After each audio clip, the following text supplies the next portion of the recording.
அஸ்ஸலாமு அலைக்கும். Hi guys, இன்றைக்கி பார்த்தீங்கன்னா ரவா அப்பம் தான் நம்ம பார்க்க போகிறோம். வாங்க எப்படி செய்யலான்னு பார்க்கலாம். ஒரு பாத்திரத்தில் 3/4 பவுல் அளவுக்கு வெல்லம் சேர்த்துக்கலாம். அதிலே 1/2 பவுல் அளவுக்கு தண்ணி சேர்த்துக்கலாம். நல்லா ஹீட்டாகி கிடைக்கட்டும், நல்லா வெல்லம் கரைஞ்சி கிடைக்கட்டும். நெக்ஸ்ட்டு பார்த்தீங்கன்னா 1 பவுல் அளவுக்கு வெள்ளை ரவை சேர்த்துக்கலாம்.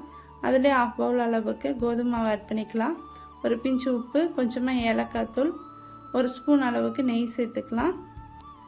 நெக்ஸ்ட்டு பார்த்தீங்கன்னா இந்த வெள்ளைப்பாவை இது கூடயே கொஞ்சம் லைட்டாக ஹீட் இருக்கும்போதே சேர்த்துக்கலாம். அப்போ தான் நல்லா அடித்து எடுக்கிறதுக்கு நல்லா சூப்பராக கிடைக்கும். நெக்ஸ்ட்டு நல்லா மிக்சியில் அடித்து எடுத்துகிட்டு நம்ம வேறு ஒரு பாத்திரத்தில் மாற்றி விட்டுக்கலாம். மாற்றி விட்டுட்டு ஒரு 15 நிமிஷம் ரெஸ்ட்டு கொடுத்துட்டு நெக்ஸ்ட்டு பார்த்தீங்கன்னா இந்தளவுக்கு கெட்டியாக இருக்கும். கெட்டியாக இருக்கிறதுனால நம்ம தண்ணி வேணாலும் சேர்த்துக்கலாம். இன்றைக்கி பார்த்தீங்கன்னா ஒரு 1/2 பவுல் அளவுக்கு பால் சேர்த்துருக்குறேன்.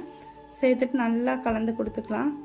நல்லா கலந்து கொடுத்துட்டு இப்போ ஆயில் ஹீட் பண்ணி நம்ம போட்டு எடுத்துக்கலாம். நல்லா சூப்பராக உப்பலாக கிடைக்கும். கண்டிப்பாக இதே மெத்தட்லேயே ட்ரை பண்ணி பாருங்கள். எப்படி இருக்குன்னு கமெண்ட் பண்ணுங்கள். தேங்க்ஸ் ஃபார் வாட்சிங்.